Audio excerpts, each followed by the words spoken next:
अंधेरी रात थी। गांव के बाहर एक पुराना खंडहर सा मकान खड़ा था। उस मकान के बारे में कहा जाता था कि वह भूतिया है। कोई भी व्यक्ति उसके पास जाने की हिम्मत नहीं करता था। रमेश, जो शहर से गांव आया था, ऐसी कहानियों पर विश्वास नहीं करता था।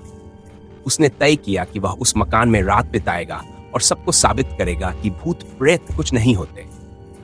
रात के 12 बजे रमेश उस मकान में पहुंचा। अंदर घना अंधेरा था। सिर्फ एक टूटी हुई खिड़की से हल्की चांदनी आ रही थी। रमेश ने टॉर्च जलाकर चारों ओर देखा। मकान बिल्कुल खाली था। उसने एक पुरानी कुर्सी पर बैठकर इंतजार करना शुरू किया। कुछ देर बाद उसे किसी के कदमों की आहट सुनाई दी। वह चौंका, पर उसे लगा शायद ये उसकी कल्पना है। अचानक ठंडी हवा का एक झोंका आया और दरवाजा अपने आप बंद हो गया।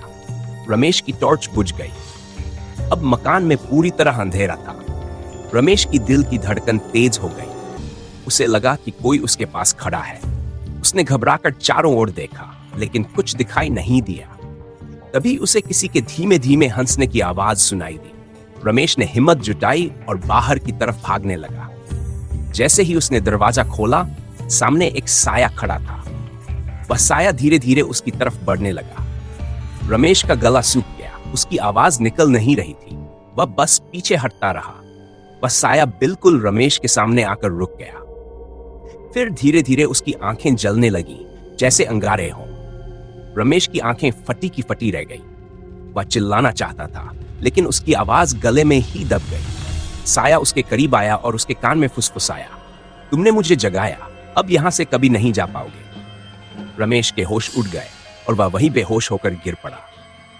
अगली सुबह गांव वालों ने रमेश को उसी मकान के बाहर बेहोश पाया।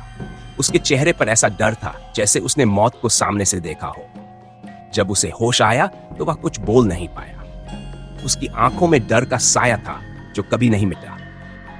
गांव में वह मकान अभी खड़ा है और रमेश की कहानी एक और कड़ी बनकर उसमें जुड़ गई। कोई नहीं जानता कि उस रात रमेश के साथ असल में क्या हुआ, लेकिन कोई भी उस मकान के पास जाने की हिम्मत नहीं करता।